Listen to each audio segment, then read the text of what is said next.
రీసెంట్గా పోస్ట్ చేసిన వీడియోలో ఈ నెక్ డిజైన్ గురించి అయితే అడిగారనమాట. సో నెక్ ప్యాటర్న్ అయితే ఇట్లా ఉందని చెప్పాను కదా. సో ప్యాటర్న్ ఇవ్వమని అడిగారు. సో అందుకోసం అయితే ఇట్లా పేపర్ మీద డ్రాఫ్ట్ అయితే చేస్తున్నాను చూడండి. సో వీడియో క్లారిటీగా చూడండి, అర్థమవుతుంది మీకు. సో ఇట్లా ఒక పేపర్ తీసుకొని దాన్ని ఇట్లా డబుల్ ఫోల్డ్ చేసుకోవాలి. ఇక్కడ కనిపిస్తుంది కదా.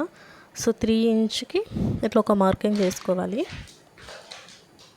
సో మన షోల్డర్ ఎంత పెట్టుకుంటామో చూసుకొని దాని ప్రకారం తీసుకోవాలి. నేనైతే షోల్డర్ 3 తీసుకున్నా.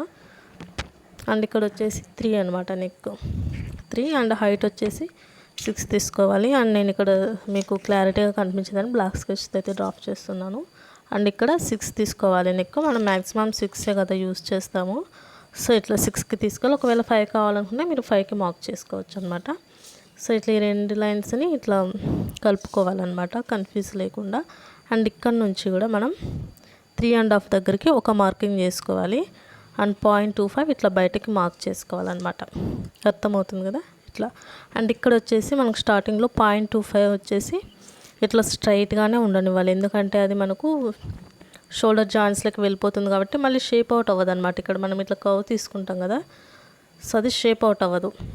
అండ్ ఇట్లా కర్వ్ తీసుకొని దాన్ని ఈ పాయింట్కి టచ్ అయ్యేలాగా ఇట్లా బయటికి ఆనించుకొని మళ్ళీ దాన్ని ఇక్కడ కిందకి తీసుకురావాలి షేప్ అనమాట. సో మనకు ఎంత కావాలంటే అంత విడుతు లోపలికి కావాలా అంటే ఎక్కువ విడుతు లోపలికి పెట్టుకోవాలి ఇలాగనమాట. దీన్ని ఇట్లా కట్ చేసుకోవాలి.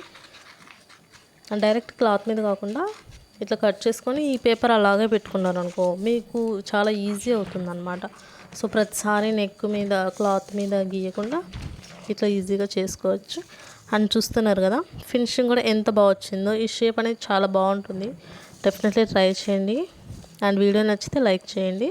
సో ఇంకా ఈ పేపర్ని తీసుకొచ్చేసి ఇట్లా ఈ క్లాత్ మీద ఇట్లా పెట్టుకొని మనం ఈజీగా డ్రా చేసుకోవచ్చు అనమాట. ఏం షేప్ అవుట్ అవ్వదు. ఒకవేళ లేదు మనకి ఇలాగా కష్టం అనుకుంటే సో దీన్ని ఇట్లా డబుల్ ఫోల్డ్ తీసేసి జస్ట్ 1 ఫోల్డ్ మీదనే కూడా మనం డ్రా చేసుకోవచ్చు. అండ్ క్యాన్వాస్ అంటించేటట్టుంటే సో మనం ఇట్లా 1 ఇంచ్ గ్యాప్ తీసుకొని దాన్ని ఇట్లా డ్రా